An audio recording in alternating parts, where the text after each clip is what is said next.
사울에 관한 말씀 우리가 함께 볼 텐데요. 앞에 나와 있는 스크린에 있는 말씀 저와 여러분이 함께 합독을 하겠습니다. 시작.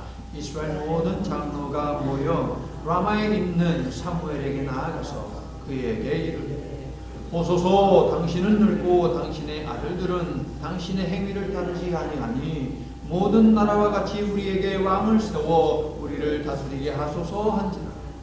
우리에게 왕을 주어 우리를 다스리게 하라 했을 때에 사무엘이 그것을 기뻐하지 아니하여 여호와께 기도하며 여호와께서 사무엘에게 이르시되 백성이 내게 한 말을 다 들으라. 이는 그들이 너를 버림이 아니요 나를 버려 자기들의 왕이 되지 못하게 함이니라. 사울과 그의 세 아들과 무기를 든 자와 그의 모든 사람이 다 그날에 함께 죽었더라. 아멘. 어느덧 2022년도도 2주밖에 남지를 않았습니다. 한 해 동안 살아온 여러분의 삶의 이야기가 있을 텐데요. 힘들었지만 하나님의 은혜가 함께한 한 해였습니까? 지난주 한 해에 이어서 오늘은 사울이라는 사람을 좀 우리가 만나보려고 하는데요. 그의 삶의 이야기를 지금부터 들려드릴 텐데 여러분의 삶과 공통된 부분이 있지는 않은가라고 하는 것을 함께 살피면서 오늘 설교 제목을 한 번씩 봐가면서 예배를 위해서 결단할 수 있는 그런 복된 예배 시간이 되기를 소망합니다. 사무엘상, 사무엘하 두 권을 합치면 제법 두꺼운 책 아닙니까? 그런데 이 두꺼운 책에 언약이라고 하는, 언약에 해당하는 단어는 13번밖에 나오지 않습니다. 그런데 이 13번 가운데에서도 하나님과의 언약을 의미하는 것은 오직 한 군데 사무엘하서 23장 5절밖에 없어요. 나머지는 사람과 사람 사이의 약속, 그러니까 다윗과 요나단이 서로 약속했다. 거기에 이 단어가 사용이 됩니다. 가족과 가족 사이에 약속했다, 약조했다라고 하는 의미로 또 사용됩니다. 나라와 나라가 서로 계약했다라고 하는 의미로도 사용됩니다. 또 언약궤라고 하는 단어를 말하기 위해서 4번 이 언약에 해당하는 단어가 사용되기도 했습니다. 언약궤. 이 언약궤를 이스라엘 백성들이 블레셋과의 전쟁 때 빼앗기고 말았습니다. 사무엘상 4장 3절을 보시면 왜 언약궤를 빼앗겼는지가 4장 3절에 나와 있어요. 백성이 진영으로 돌아오매 이스라엘 장로들이 이르되 첫 번째 전쟁에서 패배하고 온 거예요. 여호와께서 어찌하여 우리에게 오늘 블레셋 사람들에게 패하게 하셨는고? 그러면서 뭐라고 합니까? 여호와의 언약궤를 실로에서 우리에게 가져다가 우리 중에 있게 하여 그 다음에 찾으신 분을 저와 함께 읽어요. 그곳으로 우리를 우리 원수들의 손에서 구원하게 하자. 5절도 보세요. 여호와의 언약궤가 도착하자 이스라엘 사람들이 뭐 했습니까? 땅이 흔들릴 정도로 환호했습니다. 영적으로 무지한 자들은 자기들이 뭘 잘못했는지를 모릅니다. 그들은 1차 전쟁의 패배가 그들의 타락과 그들의 범죄에서 비롯된 것이라고 전혀 생각하지 못하고 여호와의 언약궤가 우리와 함께하지 않았기 때문에 우리가 전쟁에서 패한 것이다 라고 생각하고 하나님의 언약궤를 가지고 전쟁에 나아갑니다. 무슨 짓을 한 겁니까? 하나님은 그 어떤 것으로도 나의 모습을 만들지 말고 나를 대신하지 말아라 라고 십계명에서 명령했음에도 불구하고 하나님이 내가 너희들과 함께하는 것이 눈에 보이지 아니하니 이것을 가시화시키는 차원에서 나의 임재와 나의 동행을 볼 수 있도록 내가 너희들에게 이 언약궤를 준다라고 선물로 주신 것인데 그 언약궤를 우상으로 만들어 버렸어요. 하나님은 치워버리고 언약궤를 두고 이것이 바로 여호와다. 금송아지를 만들고 나서 이 송아지가 여호와다라고 하는 것과 전혀 다를 바가 없는 무지막지한 짓을 했습니다. 하박국 1장 11절을 보면 자기 힘을 신으로 삼는 자들에 대한 고발이 있습니다. 사사기는 자기 소견에 옳은 대로 산 이스라엘을 고발하면서 무엇을 이야기하는 것입니까? 하나님보다 더 앞세우는 것이 있다면 그것이 곧 우상숭배다. 라는 것을 알려주겠어요. 자기 의견에, 자기 소견에, 자기 눈에 보이기에 좋은 것을 선택하는 것, 그것이 바로 우상숭배다라는 것을 알려주는 거거든요. 한나의 문제 해결은 무엇이었습니까? 예배와 기도의 자리로 나오는 것이었습니다. 하나님을 예배하는 일을 방해하는 것으로 여러분에게는 무엇이 있습니까? 전 대통령인 도널드 트럼프 대통령도 아메리카 퍼스트를 내세웠죠. 지금 현재 조 바이든 대통령도 미국 최우선 아메리카 퍼스트를 주창하며 여러 가지 행정을 갖다가 거기에 맞추어서 하고 있습니다. 그런데 미국이라는 나라가 하나님을 믿는 신앙 위에 세워진 나라가 맞다면 아메리카 퍼스트가 아닙니다. God first여야 됩니다. 하나님 우선이어야 됩니다. 우리도 하나님을 믿으니 건강에 대한 염려, 좀 더 자려고 하는 게으름, 친구와의 약속, 누군가의 말, 일, 텔레비전 방송 등등 예배와 경쟁하는 모든 외적, 내적 문제들 앞에서 하나님께 드리는 예배를 최우선에 놓아야 하지 않겠습니까? 여러분 동의하세요? 아멘. 블레셋과의 전쟁 패배로 인해서 이스라엘 백성들의 마음은 더욱 초조했습니다. 불안했습니다. 사람 왕을 세우고자 하는 마음이 엄청 컸습니다. 그런데 사무엘의 아들들이 빌미를 주었습니다. 그의 아버지와는 다르게 하나님 앞에서 신실한 삶을 살지 않았습니다.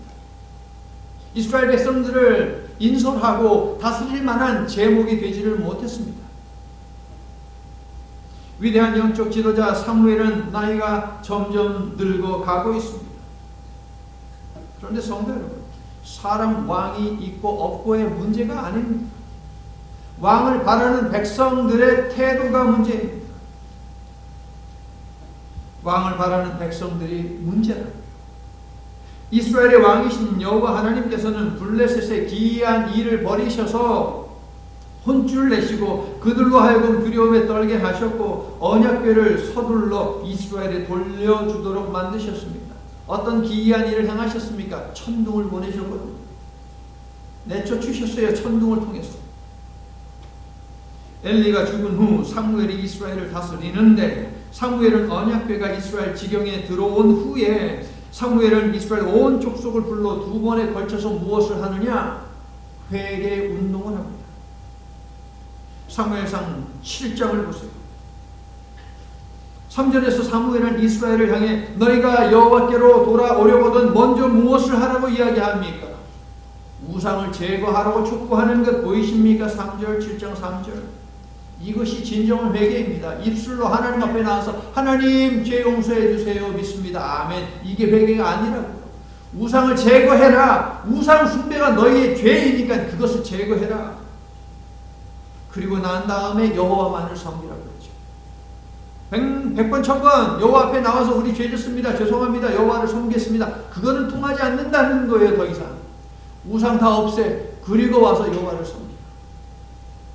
여호와 당시 이스라엘은 세겜에 모여 우상을 숭배하지 않고 여호와 하나님만을 섬기겠습니다라고 무려 4번이나 반복해서 약속했고 그렇게 언약을 체결하고 언약 체결을 갱신했습니다.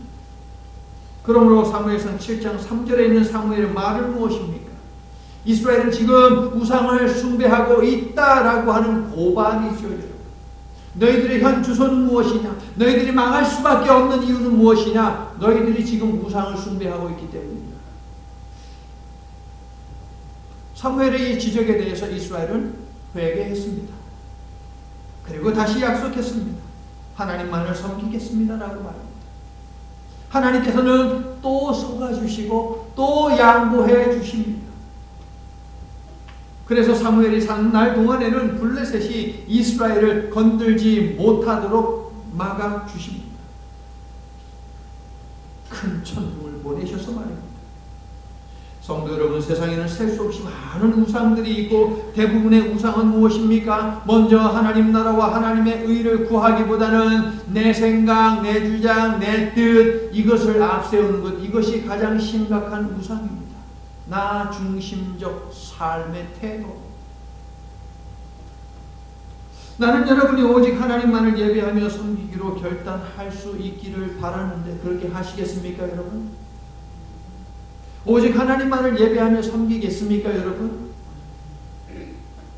나 주님만을 섬기리 헛된 마음 버리고, 헛된 마음을 버리는 게 우선이래요. 이 찬양. 헛된 마음. 우상 숭배가 어디에서 비롯됩니까? 헛된 마음에서 비롯되죠. 이렇게 찬양하고 또 이렇게 고백하면서 오직 주 여호와 하나님만을 예배하시기를 바랍니다. 그러한 심령들마다 하나님께서 울의 천둥을 보내주셔서 이기게 하시고 지켜주시기를 예수님의 이름으로 간절히 축원합니다. 이제 블레셋을 물리쳐 주신 하나님만을 섬기면 됩니다. 아주 간단해요.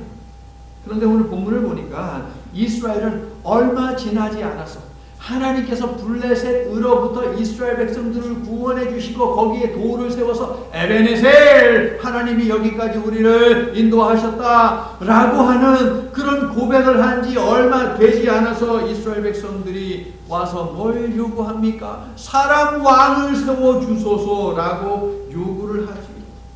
참으로 배은망덕하지 않습니까? 하나님께서는 출애굽 당시 이집트 노예들을 자신의 백성 삼으셨고 그들의 왕이 되어주셨습니다. 이방 선지자 발람의 입을 빌려서 이스라엘의 왕이 되심을 선포하게 하셨습니다. 이집트 왕과 요단강 동쪽과 서쪽의 모든 왕들과 싸워서 이스라엘에게 승리도 안겨주셨습니다.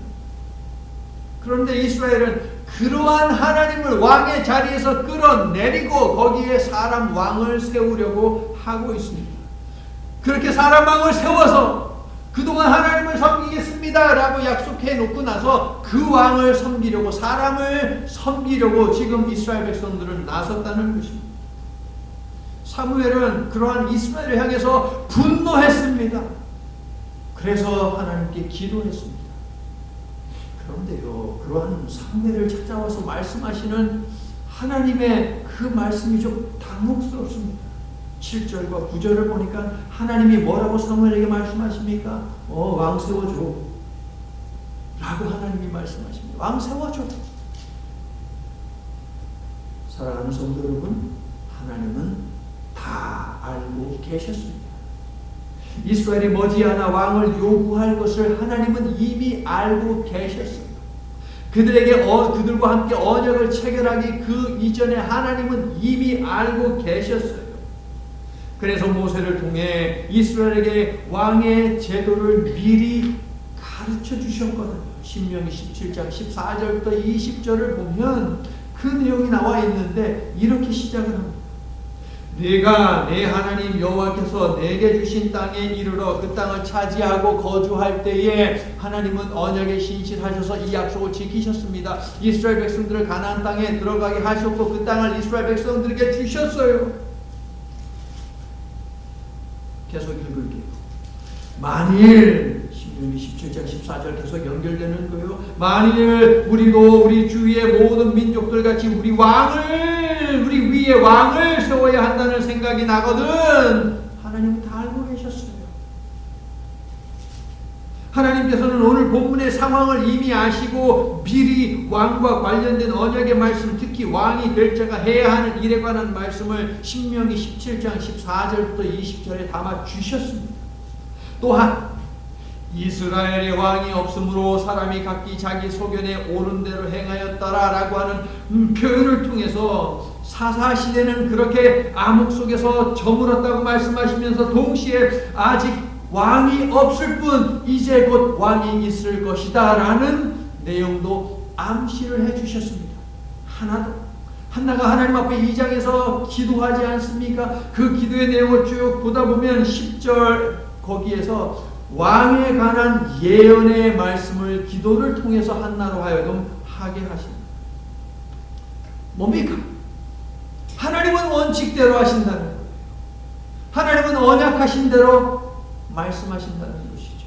하나님은 그 종들에게 하나님이 행하실 그 일을 미리 알려주시고 미리 알려주신 그 내용이 백성들에게 전달하게 하신 다음에 그 다음에 행하시는 분이시다. 다시 원칙대로 하시는 하나님이라는 거죠. 성도 여러분, 우리의 모든 형편과 처지를 아실 뿐 아니라 우리의 생각도 하나님께서는 아시기 때문에 예비하시고 공급하시는데 이분이 바로 우리가 믿는 여호와 하나님이십니다. 여러분, 할렐루야. 사랑하는 성도 여러분, 올 한 해도 수고 많이 하셨습니다. 여호와의 천둥으로 블레셋을 무찌른 사무엘은 그곳에 돌을 세우고요. 7장 12절을 보게 되니까 여호와께서 여기까지 우리를 인도하셨다라고 선포한 다음에 그 곳을 뭐라고 불렀다고요? 에벤 에셀이라고 불렀다. 이 땅에 임한 코로나 팬데믹과 경기 침체 팬데믹을 의미하신 하나님께서는 올 한 해 동안에도 우리의 에벤 에셀이 되어주셨음을 믿습니다. 이제 곧 시작될 2023년에는 전도서 3장의 이치에 따라서 침체가 왔으니 이제 침체에서 벗어나게 하시어 부흥이 있게 하시고 회복이 있게 해 주시기를 예수님의 이름으로 간절히 축원합니다. 하나님께서는요, 왕을 원하는 그들의 마음은 하나님을 버리고 우상을 숭배하는 것과 동일한 범죄다. 이것을 확실하게 해 두시는데요. 정치 무대를 떠나는 사무엘의 고별 설교가 담긴 사무엘상 12장을 보게 되면 우레와 비를 그들에게 보내셔서 나는 너희들이 나를 버린 것에 대해서 크게 분노했다라고 하는 것을 표출하십니다. 사무엘을 통해 가르치신 8장 10절부터 18절에 있는 왕의 제도의 내용을 여러분 한번 보십시오. 여러분 같으면 어떻게 하겠습니까? 경고의 말씀으로 가득하거든요. 첫째, 너희 아들들은 군대에 징집되어 왕을 위해 싸울 것이다. 전쟁에 나가서 죽을 수 있다는 겁니다. 둘째, 너희 아들들은 국가를 위해 노동에 소집될 것이다. 셋째, 너희의 딸들도 국가가 필요할 때 불러가지고 부려먹을 것이다. 넷째, 세금뿐 아니라 가장 좋은 것들까지 너희들은 국가에 상납해야 한다. 다섯째, 너희 집에 속한 머슴들과 짐승들이 강제로 불려가 일하게 될 것이다. 여섯째, 결국 너희는 왕의 노예로 전락하고 말 것이다. 일곱째, 가장 무서운 일곱째, 왕의 억압으로 인해서 너희는 여호와께 부르짖을 것이다. 그러나 나는 듣지 않을 것이다. 왕을 요구한 대가입니다. 자, 여러분은 이런 얘기 들었으면 하나님 왕 달라고 한 거 취소할게요 이렇게 얘기하시겠어요? 아니면 계속 고집 피우시겠어요? 당연히 취소해야 되죠. 이쯤 되면 왕을 세워달라라고 하는 말이 쏙 들어가야 하는데 이러한 경고의 말씀을 다 들은 후 백성들의 반응이 무엇이냐? 8장 19절과 20절에 나옵니다. 아니로소이다. 우리도 우리 왕이 있어야 하리니이다. 성도 여러분, 어둠의 영의 지배 당하면요, 어떤 소리를 해도 듣지를 못합니다. 어둠의 영이 지배하는 당시에는 그렇습니다. 계속 들어보세요. 우리도 다른 나라들 같이 되어 우리의 왕이 우리를 다스리며 우리 앞에 나가서 우리의 싸움을 싸워야 할 것이니이다. 여기를 잘 보세요. 백성들이 왕을 요구한 목적이 무엇입니까? 자기들을 위해서 싸워달라고, 전쟁을 치러달라고, 전쟁을 인솔해달라고, 이게 목적이 있어요. 자, 요거 기억하세요. 여러분. 백성들이 왕을 요구한 이유가 뭐다? 목적이 뭐다? 전쟁이 있습니다. 전쟁이 있어요. 이집트를 탈출하여 가나안 땅에 정착하기까지 셀 수 없이 많은 전쟁에서 이기게 하신 분이 누구십니까? 하나님이시잖아요. 불과 며칠 전 천둥으로 블레셋의 괴롭힘을 멈추게 하신 분은 누구십니까? 하나님이십니다. 그런데 이스라엘은 자기를 위해 싸워줄 왕을 기어이 세워야 하겠다라고 지금 고집을 피우고 있습니다. 성도 여러분, 2022년 한 해 동안 여러분 공과금으로 또 여러 가지 그 청구서 막힘없이 잘 지불하셨습니까? 식료품을 사서 음식을 만들고 외식을 하고 필요한 물건을 구입하고 병원에 가서 의사를 만나고 하는 등등등. 이 모든 일들 여러분이 돈 벌어서 여러분이 해결한 것입니까? 여러분의 능력이 여러분을 2022년 한 해를 생존하게 했습니까? 오직 여러분의 능력이 저는 하나님의 도우신 덕분에 2022년 한 해를 살 수 있었다라고 고백하는데 여러분도 그렇게 고백하십니까? 아멘. 올해도 많은 사람들이 교통사고로 죽었습니다. 총기 사건 등으로 죽었습니다. 병에 걸려 죽은 사람들도 많고 자살한 사람들도 많습니다. 우리가 이처럼 숨쉬며 살 뿐 아니라 다른 사람들처럼 숨만 쉬며 살지 않고 이처럼 호흡하며 하나님을 예배하는 선택을 할 수 있었던가. 우리의 몸과 마음과 영을 지켜주신 하나님의 은혜인 줄로 믿습니다. 백성들이 영적으로 꽉 막혀서 왕을 세우겠다고 고집을 피우는데 그런 백성들을 다 죽일 수는 없습니다. 그래서 모든 것을 아시는 하나님께서 언약을 주실 때 왕을 세우는 것도 미리 예비해 두셨다라고 하는 것을 말씀을 드렸습니다. 12장 20절부터 22절은요. 고집불통 죄인이라도 용서받고 복받는 방법을 우리에게 알려주는데, 자, 찾으신 분은 함께 읽을게요. 12장 20절부터 22절입니다. 시작.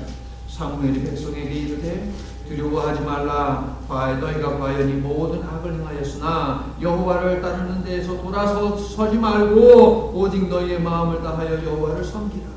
돌아서서 유익하게도 못하며 구원하지도 못하는 헛된 것을 따르지 말라. 그들은 헛되니라. 여호와께서는 너희를 자기 백성으로 삼으신 것을 기뻐하셨으므로 여호와께서는 그의 크신 이름을 위해서라도 자기 백성을 버리지 아니하실 것이요. 새로 시작할 왕정 제도가 성공하는 길과 새로 추대된 왕이 성공하는 길은 신의 산 언약에 충성하는 것뿐이다라고 알려줍니다. 성도 여러분, 여러분이 무엇을 계획하든 이 원칙을 기억하셔야 합니다. 이 원칙을 기억하고 진행하셔야 합니다. 그래야만 성공할 수 있습니다. 그리고 여러분을 자신의 백성 삼으신 하나님께서는 여러분으로 인해 기뻐하시며 자신의 이름을 걸고 여러분을 끝까지 책임지심을 믿고 하나님만을 섬기며 모든 상황 속에서 하나님을 예배하는 복된 성도로 살아가시기를 예수님의 이름으로 축원합니다. 오늘 이 말씀에 여러분 밑줄도 쳐시고요. 집에서 읽어보세요. 복받는 인생 살려면 어떻게 해야 하느냐 하나님이 알려주시죠. 자, 사무엘이 기름을 부어 이스라엘의 제1대 왕으로 세운 인물은 누구입니까? 사울입니다. 관련된 말씀인 사무엘상 9장을 읽어보면 사울은 정말 괜찮은 사람이에요. 정말 멋진 사람이에요.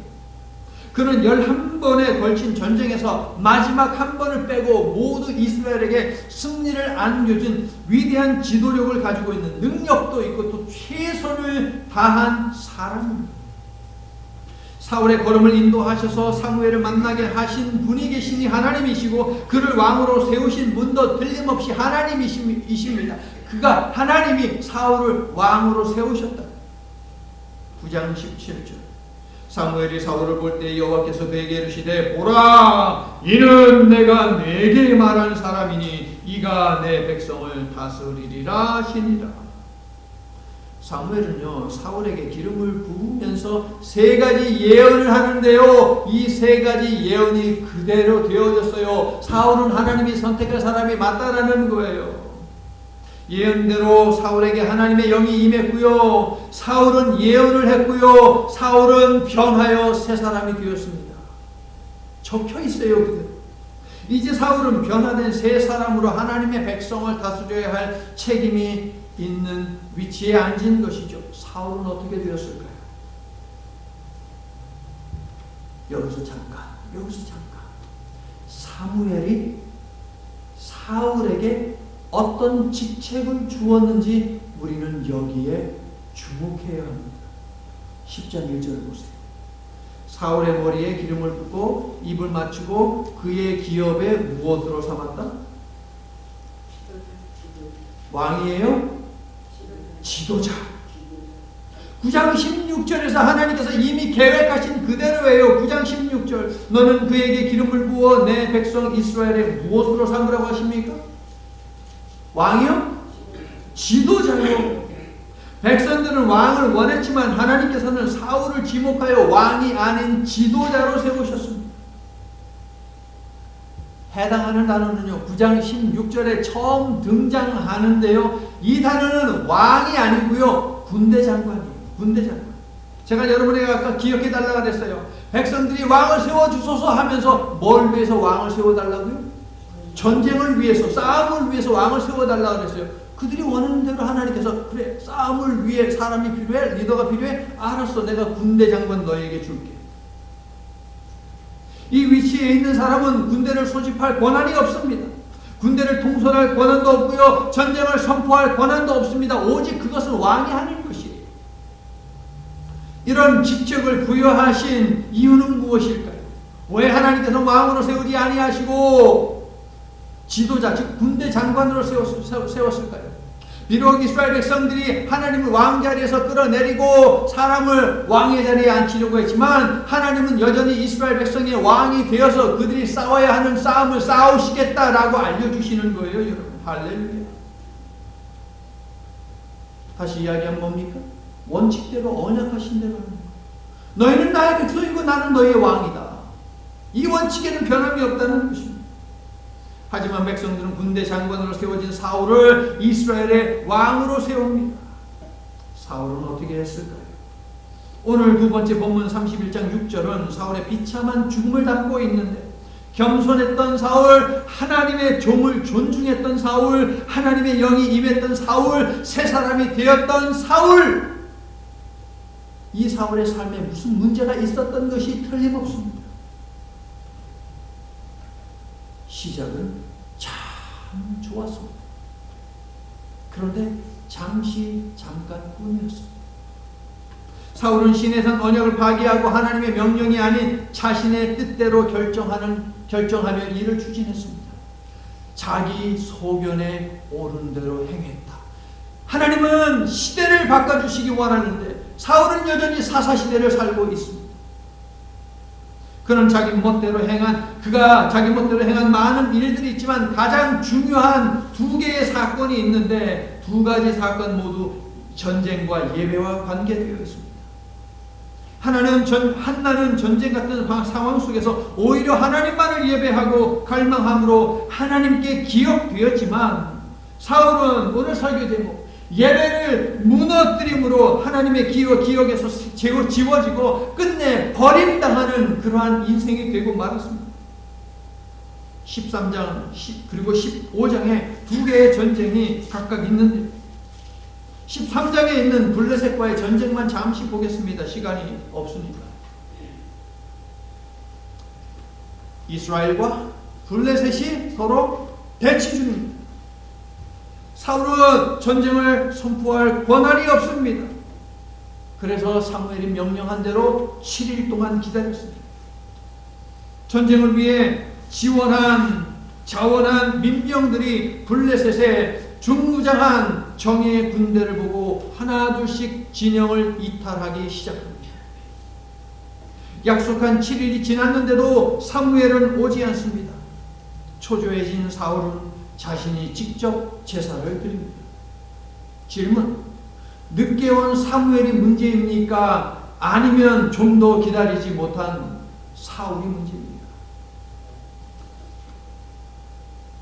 성도 여러분, 제사를 드리고 안 드리고가 문제가 아니에요.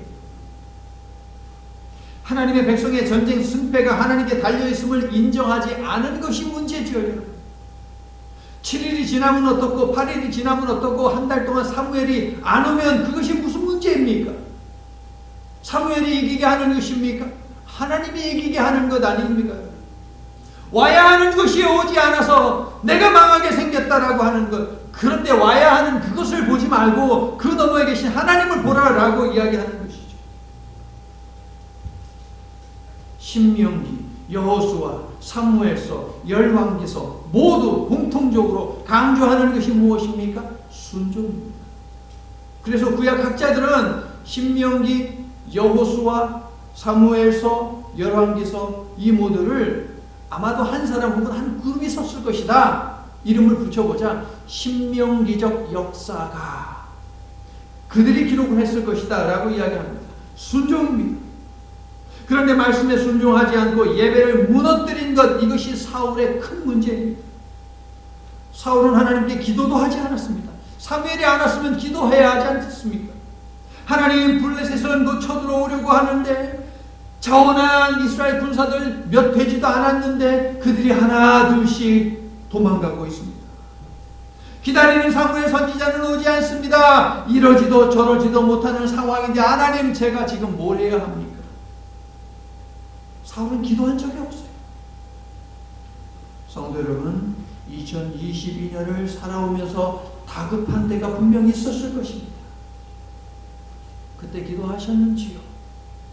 그때 기도하셨는지요? 아니면 여러분이 그냥 판단해서 가장 좋다고 생각하는 것을 선택을 하셨는지요?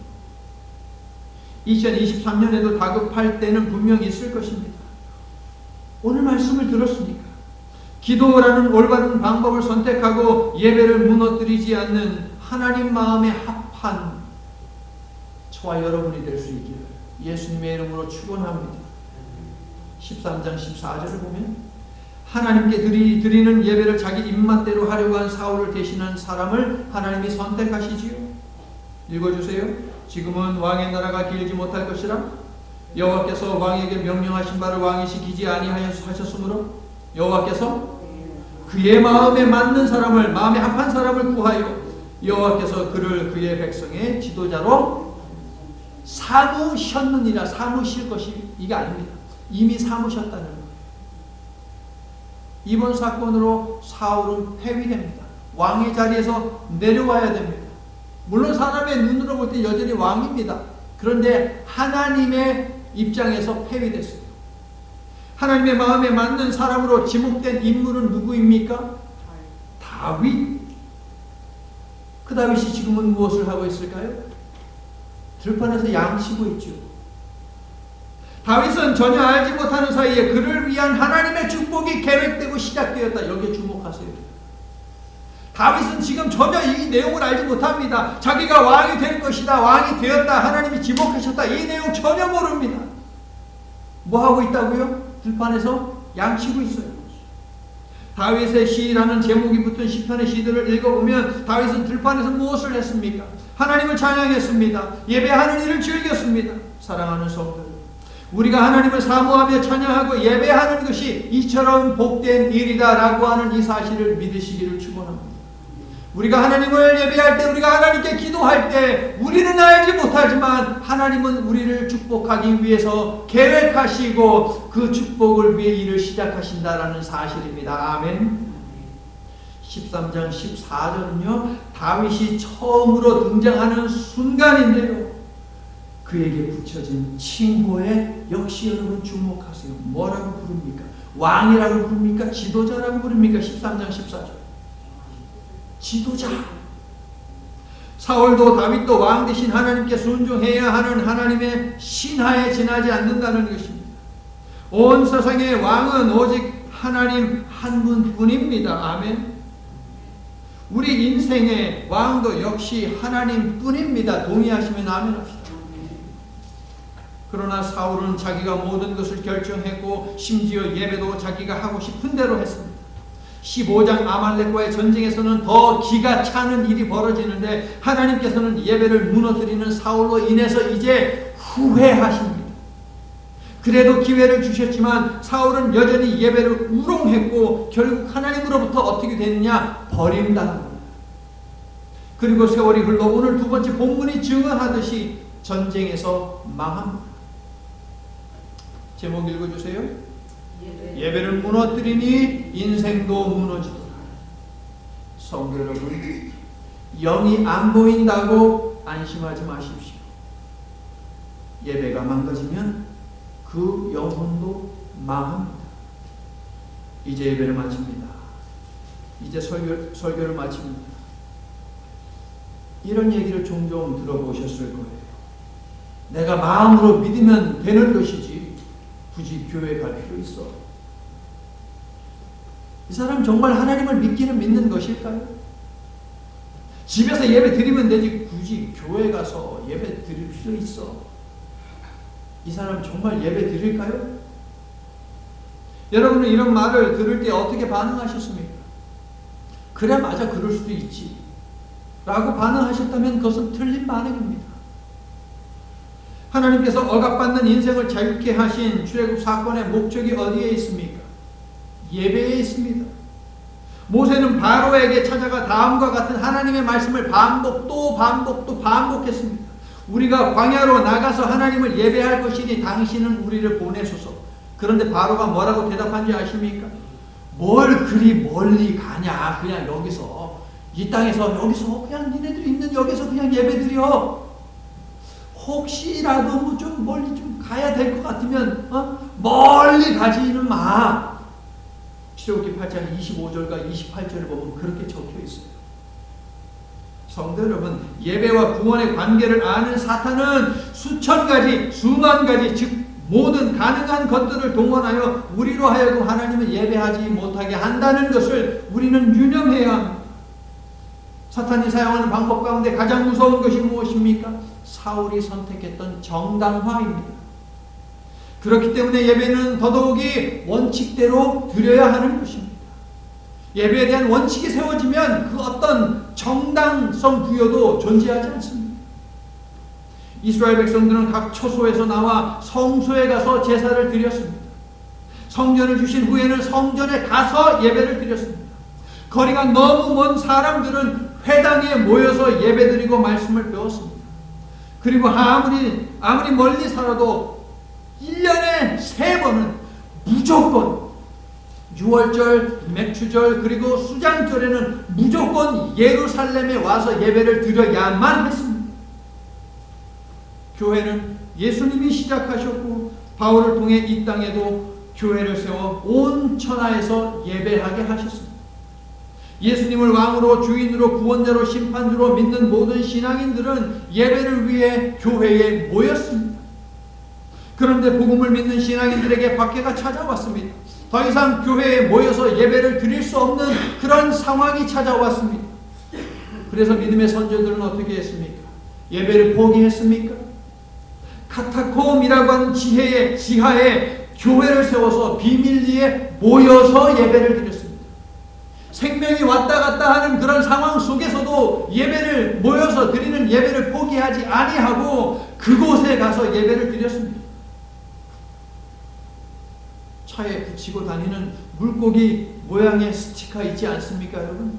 그 당시에 사용했던 것입니다.